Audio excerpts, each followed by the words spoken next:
Telangana Gaddar awards కి ప్రభుత్వ సహకారం చాలా బాగుంది. ఎందుకంటే ముఖ్యమంత్రి గారే స్వయంగా వచ్చి దాదాపు రెండున్నర గంటలు ఉన్నారు. ఒక గంట సేపు మంచి ఉపన్యాసం చెప్పారు. ఎందుకంటే హాలీవుడ్ బాలీవుడ్ కంటే కూడా టాలీవుడ్ లో చేసే సినిమాలు బ్రహ్మాండంగా ఉన్నాయి అని డైరెక్టర్ గా రాజమౌళి గారిని చూసి చెప్పారు.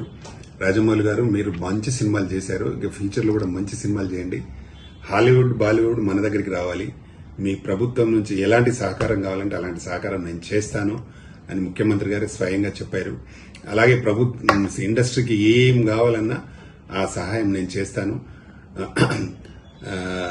2047 వరకు ఇండస్ట్రీ ఒక మార్క్ ఇండస్ట్రీ కావాలి, దానికి ఒక పేజ్ మేము పెడతాము అని ఒక సీఎం గారు చెప్పారు. చాలా బ్రహ్మాండంగా చెప్పారు. ఫుల్ సపోర్ట్ చేస్తాము ఇండస్ట్రీకి అని. అలాగే సినిమాటోగ్రఫీ మినిస్టర్ కోమటిరెడ్డి వెంకటరెడ్డి గారు కానీ, డిప్యూటీ సీఎం గారు బట్టి విక్రమార్క గారు కానీ, వాళ్ళు కార్యక్రమం స్టార్ట్ నుంచి ఉండి ఎండింగ్ వరకు ఉన్నారు. అంటే టోటల్ అవర్స్ ఉన్నారు. అందరికీ అంటే అవార్డులు ఇచ్చారు అందరికీ. అంటే కొందరు రాలేదు. రాకపోవడం అనేది కరెక్ట్ కాదు. ఎందుకంటే ఒక అవార్డు అనౌన్స్ చేసిన తర్వాత, ఒక ప్రభుత్వం అవార్డు అనౌన్స్ చేసిన తర్వాత రావాల్సిన అవసరం ఉండింది, కానీ రాలేదు. రాకపోవడం మంచిది కాదు. ఎందుకంటే వాళ్ళు ఇన్ని రోజులు 10 సంవత్సరాల నుంచి అవార్డ్స్ ఇవ్వలేదు.